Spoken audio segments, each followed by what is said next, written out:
ஆனால் இது மாதிரி நல்லா சொல்ல ரெடி பண்ணி தான் செய்யுங்க. ஒரு கடை போட்டுன்னு செய்யுங்க, எல்லாரும் விரும்பி சொல்கிறாங்க. கண்டிப்பாக சார். எல்லாருக்கும் வணக்கம், welcome back to Dina's kitchen. எல்லாரும் எப்படி இருக்கீங்க? நல்லா இருக்கீங்களா? இன்னைக்கு நம்ம எந்த ஊர்னா மதுரையில் இருக்கோம்.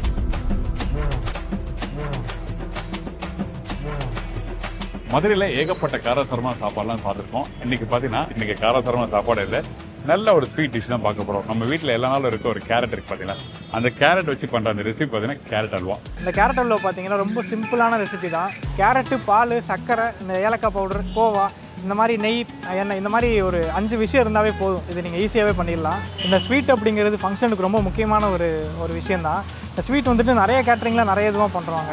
இதுலேயே நாங்கள் அந்த கேரட் அல்வா பண்ணுறப்போ எங்கள் கேட்ரிங்கில் ரொம்ப பார்த்து பக்குவமாக பண்ணுவோம். இதெல்லாம் வர்ற கெஸ்ட்டுக்கு எல்லாருக்குமே இது ரொம்ப பிடிக்கும். அந்த கேரட் எப்படி திருவணும், எந்த பக்குவத்தில் திருவினா கரெக்டாக இருக்கும்? இந்த கேரட் வந்துட்டு நல்லா தோலை ஃபுல்லாக உரிச்சிட்டு உள்ளே இருக்கிற இந்த பச்சை கலராக இருக்கிற ஒரு பச்சை கலராக ஸ்டெம் ஒன்று இருக்கும், அதையும் எடுத்துடணும். அதையும் நீங்கள் நோண்டி எடுக்கணும். அதை எடுத்ததுக்கப்புறம் தான் நீங்கள் மீடியமாக துருவணும். எப்படி நெய்யில் போட்டு வதக்குறாங்க, அதுக்கப்புறம் எப்போ பால் ஊற்றுறாங்க, எப்போ வந்து சக்கரை போடுறாங்க, இந்த மாதிரி ஸ்டெப் பை ஸ்டெப்பாக நம்ம நிறைய விஷயம் எடுத்து தெரிஞ்சுக்க போகிறோம். நெய் வந்து ஃபஸ்ட்டு இந்த கேரட் வதக்கும் போதும் போடுறாங்க, கடைசியாக ஃப்ரெஷ் நெய்யை போடுறாங்க. அதுக்கு என்ன காரணம்? நம்ம பச்சையாக கடைசியில் ஊற்றுறப்போ நல்லா எண்ணெய் அந்த கேரட்டோட டேஸ்ட் ஃப்ரெஷ் நெய்யாக இருக்கும், நல்லா என்ஹான்ஸ் பண்ணி கொடுக்கும். சரி, ஓகே. இந்த ரெசிபி நம்ம யார்கிட்ட கேட்டு தெரிஞ்சு போகிறோம் பார்த்தீங்கன்னா, நம்ம விஜய், உங்கள் எல்லாருக்குமே தெரியும், அன்னபூர்ணி கேட்டரிங் வந்து இங்கே பண்ணிட்டு வராங்க. அவங்க அப்பா கூட சேர்ந்து சௌராஷ்டிரா ஃபுட்டு மட்டும் இல்லாமல் நம்ம மதுரை செயல் சம்மந்தப்பட்ட ஒரு சைவ சாப்பாடாகட்டும் அசைவ சாப்பாடாகட்டும் நிறைய பண்ணிட்டு வராங்க. இது வந்துட்டு சார்ட்ட நான் ரொம்ப ரெக்வஸ்ட் பண்ணி இந்த வீடியோ நம்ம பண்ணலாங்கிற மாதிரி ஒரு 4-5 தடவை கேட்டு தான் இந்த வீடியோவே பண்ணியிருக்கோம். இதெல்லாம் எப்போ ஒரு 6 மாதத்துக்கு முன்னாடியே பண்ணியிருக்க வேண்டிய வீடியோ. இது இப்போ தான் நாங்கள் பண்ணுறோம். இந்த வீடியோ பாருங்கள், உங்களுக்கு இந்த வீடியோ கண்டிப்பாக பிடிக்கும்னு நினைக்கிறேன். பார்த்து கண்டிப்பாக உங்கள் வீட்டில் ட்ரை பண்ணி பாருங்கள். வாங்க விஜய் மீட் பண்ணி இந்த கேரட் அல்வா பற்றி நிறைய விஷயம் தெரிஞ்சுக்கலாம். வணக்கம் விஜய். வணக்கம் சார். சோக்கியமா? நல்லா இருக்கேன் சார். நீங்கள் எப்படி இருக்கீங்க? நல்லா இருக்கேன். எப்படி போயிட்டு இருக்கு? எல்லாம் நல்லா போயிட்டு இருக்கு. நல்ல விஷயம். அப்பா எப்படி இருக்காரு? எல்லாரும் நல்லா இருக்காங்க. Very good.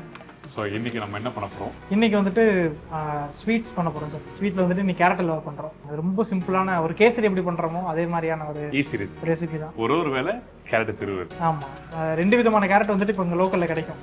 ஒன்று வந்துட்டு ஊட்டி கேரட்னு ஒன்று கிடைக்கும், கொடைக்கானல் கேரட்டும் கிடைக்கும். இந்த கொடைக்கானல் கேரட் பார்த்தீங்கன்னா பொரியலுக்கு, இந்த குழம்பு சாம்பாருக்குலாம் இந்த கொடைக்கானல் கேரட் யூஸ் பண்ணிக்கலாம். ஊட்டி கேரட் அப்படிங்கிறதுக்கு பொதுவாக ஹல்வாக்கு மட்டுமே செலக்ட் பண்ணுவோம். என்ன ரீசன்னா கொஞ்சம் இனிப்பு தன்மை இருக்கும். Okay, right. ஆமாம். இப்போ நம்ம யூஸ் பண்ணுறது எந்த வகை? இது வந்துட்டு ஊட்டி கேரட். ஊட்டி கேரட். நான் ஃபைன். அப்போ தேவை சொல்கிறீங்களா? சொல்லிடுச்சு. கேரட் அல்வா செய்கிறதுக்கு தேவையான பொருட்கள் என்ன அப்படிங்கிறத பார்த்தலாம். கேரட் 2 கிலோ, கோவா 300 கிராம், அதாவது வெள்ளை சர்க்கரை 1.25 கிலோ, பால் 2 லிட்டர், ஏலக்காய் தூள் ஒரு 2 ஸ்பூன், முந்திரி ஒரு 100 கிராம், வெள்ளரி விதை ஒரு 20 கிராம் கிட்ட எடுத்து வச்சிருக்கோம். 6 kg நெய் 1/4 லிட்டர், ரீஃபண்ட் ஆயில் 500 ml. இப்போ நம்ம கடையில் வந்துட்டு நெய் ஊற்றிக்கலாம் சார். நெய் ஊற்றினதுக்கு அப்புறம் நம்ம அடுப்பத்தை வச்சுக்கலாம். ஸோ ஓகே, நம்ம இப்போ வந்து 1/2 kg நெய் வந்து நம்ம எடுத்துக்கிறோம். லாஸ்ட் டைம் அந்த பருத்திப்பால் சாதம் பண்ணோம், 1/2 kg நெய் யூஸ் பண்ணுவோம். ஆமாம் சார், ஆமாம். சரி. ஆனால் அந்த வீடியோ வந்துட்டு பருத்திப்பால் சாத வீடியோ வந்துட்டு அவ்வளோவா போகல. மற்ற வீடியோ நல்லா போயிருந்துச்சு.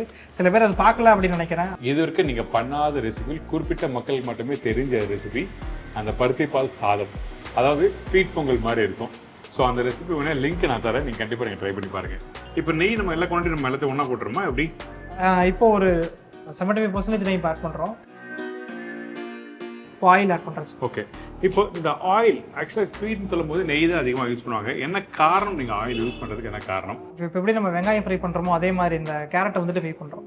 இந்த கேரட்டை வந்துட்டு நல்லா தோலை ஃபுல்லாக உரிச்சிட்டு அந்த 2 சைடில் இருக்கிற கார்னர்ஸும் கட் பண்ணிடணும். உள்ளே இருக்கிற இந்த பச்சை கலராக இருக்கிற ஒரு பச்சை கலராக ஸ்டெம் ஒன்று இருக்கும், அதையும் எடுத்துடணும். அதையும் நீங்கள் நோண்டி எடுக்கணும். அதை எடுத்ததுக்கப்புறம் தான் நீங்கள் மீடியமாக துருவணும். ஓகே, அப்போ காட்டுறேன் அந்த எப்படி துருவணும். துருவுறது உங்கள் ஆப்ஷன் தான், நீங்கள் பெருசாக கூட துருவலாம். மீடியமாக துருவுறது என்ன ஒரு பெனிஃபிட்னா சீக்கிரமாக அது குக் ஆகிடும். அதாவது பெருசா எல்லாமே மீடியம் சைஸ்ல இருக்காது. கிரேட்டர்லேயே வந்து பார்த்தீங்கன்னா 3 பகுதி இருக்கும். ஒன்று பெருசு இருக்கும் மேலே, இன்னொன்று சைடில் வந்து பார்த்தீங்கன்னா மீடியம் சைஸ் இருக்கும், இன்னொரு சைடில் பார்த்தீங்கன்னா சின்னதாக இருக்கும். ஸோ நீங்கள் மீடியம் சைஸில் வந்து கிரேட் பண்ணி எடுத்துக்கலாம். இங்கே பாருங்கள், இது வந்துட்டு உங்களுக்கு அந்த பால் சேமியாவோட இதில் கரெக்டாக சொல்றீங்க. இது வந்து நீங்கள் பெருசில் போட்டிங்கன்னா உங்களுக்கு ஃப்ரை ஆகிறப்ப இது சீக்கிரம் மெல்ட் ஆகாது. உங்களுக்கு ஃபுல்லாக கேரட் அல்வா ஆனதுக்கப்புறம் தொட்டால் மசியணும், அந்த பக்கம் இருக்கணும். அதெல்லாம் உங்களுக்கு கொஞ்சம் டைம் ஆகும். இது உங்களுக்கு உடனே ஆகும். 200 ml நெய் யூஸ் பண்ணியிருக்கோம், 1/2 லிட்டர் எண்ணெய் யூஸ் பண்ணியிருக்கோம். இப்போ 2 கிலோ கேரட் போடுறோம். இது எவ்வளோ பேருக்கு வரும் அப்படின்னா ஒரு 40 பேர்த்துக்கிட்ட இது சாப்பிடலாம். சரி. அவுட்புட் வந்துட்டு உங்களுக்கு ஒரு 3 கிலோ கிட்ட வரும். இது நம்ம கரெக்டா மெஷர்மெண்ட் சொல்ல முடியாது, மற்ற ஸ்வீட் மாதிரி இதுல வராது. ஓகே, எப்படி சொல்றீங்க? மெஷர்மெண்ட் சொல்றீங்க? மெஷர்மெண்ட் வந்துட்டு மற்ற ஸ்வீட்ஸ்ல சொல்ற மாதிரி இதுல சொல்ல முடியாது. ஏன்னா என்ன காரணம்? இந்த கேரட்டை ஃப்ரை பண்றப்போ அதுல இருக்கிற மாய்ஸ்சர் போற அளவுக்கு நம்ம கரெக்டா எக்ஸாக்டா சொல்ல முடியாது. அதுல இருக்கிற ஒரு 1/2 கிலோ கொஞ்சம் முன்ன பின்ன வரும். இதுக்கப்புறம் கேரட்டை நல்லா ஃப்ரை பண்ணணும் சார், மீடியம் ஃப்ளேமில். நல்லா வதக்கணும். ஆமாம், நல்லா வதக்கணும். இப்போ எந்த ஸ்டேஜ் வந்து நம்ம பால் ஊற்றுவோம் இதில் கொஞ்சம் நம்மளுக்கு நல்லா தெரிஞ்சிடும், கலர் மாறும். அந்த ஸ்டேஜில் வந்துட்டு நம்ம பால் ஊற்றி பாலில் வேக வைப்போம். சரி, ஓகே. அதாவது ஒரு 40% கேரட் வதக்கி முடிச்சப்போ பால் ஊற்றலாமா, இல்லை மேலே நல்லா வதணுமா? இல்லை, 40% ஓகே ஃபைன். எனக்கு தெரிஞ்சதை கேட்டேன், டக்குன்னு அவரோட 40% சொல்லிட்டாரு. சரி, நீங்கள் வதக்கிட்டு காமிக்கிறீங்களா? Okay sir.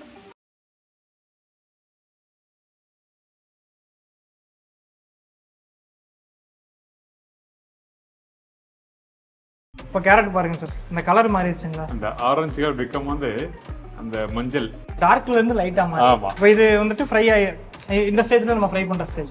இதுக்கப்புறம் இது பால்லே வேகட்டும். அதாவது 40% குக் பண்ணி முடிச்ச பிறகு நம்ம பால் ஊத்துறோம். ஆமா சார். ஓகே, இந்தாங்க. பால் வந்துட்டு 2 லிட்டர் எடுத்துருக்கோம். முதல் 1 லிட்டர் ஊத்துறோம், அதுக்கப்புறமா வேக வேக நம்ம தேவைப்படுறப்போ ஊத்திக்கலாம். சரி, இப்போ எல்லாருக்கும் டவுட் வர விஷயம் என்ன கேட்டீங்கன்னா, இந்த பால் குக் பண்ண பாலா குக் பண்ணாத பாலா? அப்படியே பேக்கெட்ல இருந்து எடுத்து வச்சிருக்கோம் சார், ஏன்னா இதுலயே பாயில் ஆக போகுது, அதனால இது குக் பண்ணுங்கிற அவசியம் இல்லை. சரி, இந்த மாதிரி பால் யூஸ் பண்ணும்போது ஃபுல் ஃபேட் மில்க் யூஸ் பண்ணலாமா, இல்லை ஃபேட் மில்க் இல்லாத பால் யூஸ் பண்ணலாம்? கமர்ஷியலாக பண்ணுறப்போ எங்களுக்கு ஃபுல் ஃபேட் மில்க் அக்சஸ் இருக்கும். சப்போஸ் உங்களுக்கு ஃபுல் ஃபேட் மில்க் கிடைக்கல அப்படின்னா கொஞ்சமா மில்க் மேட் ஆட் பண்ணிக்கோங்க. Milk mat? ஆமாம் சார். அது யூஸ் பண்ணுவீங்களா? பண்ணலாம் சார். ஓகே, நான் யூஸ் பண்ணதில்லை, அதான் கேட்டேன் நான். சரி, இப்போ கண்டென்ஸ்டு மில்க் தானே சார்? ஓகே, இப்போ 2 லிட்டர் பாலில் வந்து 1 லிட்டர் பால் ஊற்றிருக்கோம். ஆமாம். ஓகே, சரி, இதுக்கப்புறம் நம்ம என்ன பண்ணுறோம், அப்படியே குக் பண்ணுறோமா? ஆமாம் சார், இதிலே குக் பண்ணுறோம். அப்படி தேவைப்பட்டா டைட்டாக அப்படியே ஊற்றலாம் சார். சரி, ஃபைன். வேகலை அப்படின்னா நீங்கள் கொஞ்சம் ஊற்றிட்டே வரலாம், ஏன்னா சக்கரை போட்டதுக்கப்புறம் இன்னும் ரொம்ப மெல்ட் ஆயிரும். ஆமாம். அதே மாதிரி சக்கரை வந்துட்டு உங்களுக்கு 1:0.5 இருந்தால் போதும், ஏன்னா இது ஊட்டி கேரட் இதுலேயே ஸ்வீட்னஸ் இருக்கும். ஸ்வீட்னஸ் பத்தலை அப்படின்னா நம்ம எக்ஸ்ட்ரா சக்கரை போட்டுக்கலாம். ஓகே, ஸோ இந்த உங்களோட எக்ஸ்பீரியன்ஸ் சொல்லுங்கள். இந்த கேரட் அல்வா பண்ணும்போது பர்டிகுலராக வந்து உங்களுக்கு ஒரு சொல்லி கொடுத்துருப்பாங்கல்ல, இந்த கேரட் அல்வா பண்ணும்போது நாங்கள் இப்படி பண்ணால் தவறு அப்படியா இருக்கா? பொதுவாக எல்லா ஸ்வீட்ஸுக்கும் காமனாக ஒரு விஷயம் என்னன்னா, நீங்கள் இதில் சீக்கிரமாக அடி பிடிக்கும், அதனால கைவிடாம கிண்டிக்கிட்டே போட்டு கேரமல் ஆகும்ல. ஆமாம், சுகர் இப்போ ஸ்டார்டிங் டு எண்ட் வரைக்கும் இந்த கேரட் ஃப்ரை பண்ணுறப்போ கூட நம்ம விடாம கலக்கணும். சரி, அது மட்டும் தான். சரி, அப்போ எனக்கு மில்க் வந்து கேரட்டை குக் பண்ணிட்டு அடுத்த ஸ்டேஜை காட்டுங்க. Okay sir. ஓகே, ரெடி ஆகும். திருப்பி ஒரு 2 நிமிஷம் வெயிட் பண்ணணும். ஸோ வேக உங்களுக்கு ஒரு ஸ்டேஜ் நான் காட்டேன்.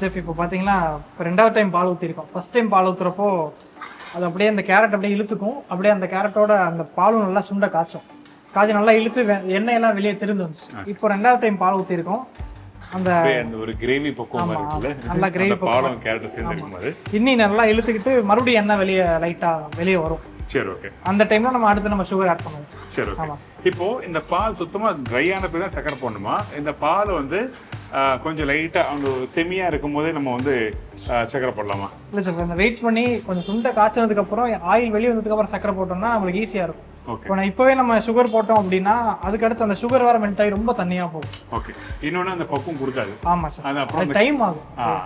2வது விஷயம், கேரட் வெந்த பிறகு அதாவது சக்கரை போடுறதுமே கேரட் வேக வச்சிருக்கணும். சக்கரை போட்டீங்கன்னா கேரட் வேகாது, முழுசு ஆயிடும். ஆமா சார், எந்த ஒரு இதுலயுமே நம்ம சக்கரை பாயசத்திலே ரெடி ஆகிறதுக்கு முன்னாடியே நம்ம சக்கரை போட்டுட்டோம் அப்படின்னா அந்த ஜவ்வரிசி எல்லாமே அப்படியே இருக்கும், அது வேகாது. ஆமா சார், அந்த தண்ணியிலயோ பால்லயோ தான் வேகும். சரி, ஓகே. இப்போ திருப்பி ட்ரை பண்ணிட்டு காமிக்கிறீங்களா? கண்டிப்பா சார். இது வந்து ஸ்டேஜ் வந்து 3. ஆமா, ஃபர்ஸ்ட் கேரட் வதக்குறோம், அதுக்கப்புறம் பால் ஊத்துறோம், அதுக்கப்புறம் பால் ஊத்துற பிறகு சீக்கிரம் சக் பண்ணோம், அதுக்கப்புறம் திருப்பி பால் ஊற்றி நல்லா குக் பண்றோம். ஆமா சார். சரி, ஓகே. இதுல நீங்க சுகர் வேற நீங்க இப்போ இதுல 2 கிலோ எடுத்திருக்கோம், 2 கிலோ கேரட்டுக்கு 1.25 கிலோ சுகர் எடுத்திருக்கோம். இந்த சுகர் பார்த்துட்டு தேவைன்னா போட்டுக்கலாம். நீங்க முதவே அதிகமாக சுகர் போட்டுட்டீங்க அப்படின்னா என்ன ஆகும்னா உங்களுக்கு அப்படியே மிட்டாய் மாதிரி ஆகும், அப்படியே வெள்ளையா நிற்கும், கரண்டியில் வராது, அப்படியே கேரமல் அந்த நல்லா இருக்கும், ஹார்ட் ஆயிடும். ஃபைன். ஸோ ஆன போய் காமிக்கிறீங்களா? கண்டிப்பா சார். அப்போ வெயிட் பண்ணி பார்ப்போம்.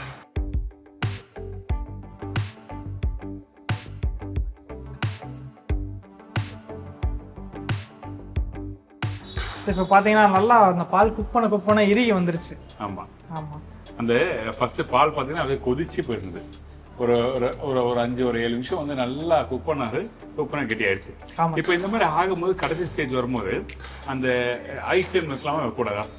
இல்லை சார், இப்போ லோ ஃப்ளேமில் தான் இருக்கணும். நம்ம அந்த பால் ஊற்றுறோம்ல, இப்போ தண்ணியாக இருக்கிறப்போ ஃபுல்லாக அந்த கொதிக்கணும் அப்படிங்கிறதுக்காக மீடியம் டு ஹை அதை அட்ஜஸ்ட் பண்ணி மாற்றிக்கணும். ஓகே, அப்போ தான் அது சீக்கிரம் சுண்ட காய்ச்சும், சுற்றி உங்களுக்கு எரியணும்.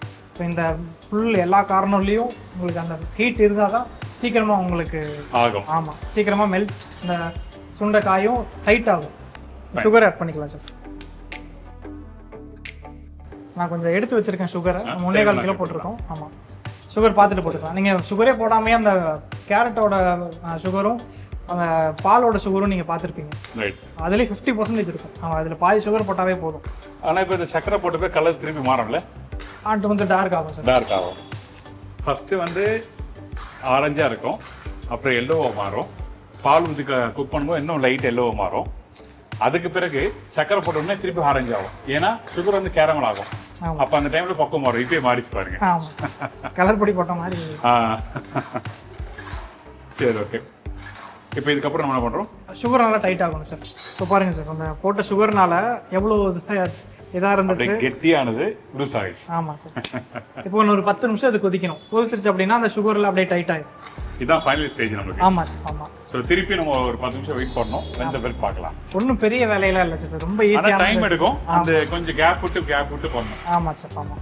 இப்போ நம்ம சுகர் வந்துட்டு கொஞ்சம் பேலன்ஸ் எடுத்து வச்சிருக்கோம். ஆனால் இப்போவே நான் டேஸ்ட் பார்த்தப்போ கரெக்டாக தான் இருந்துச்சு. அப்படியே நம்ம இது பண்ணிடலாம்.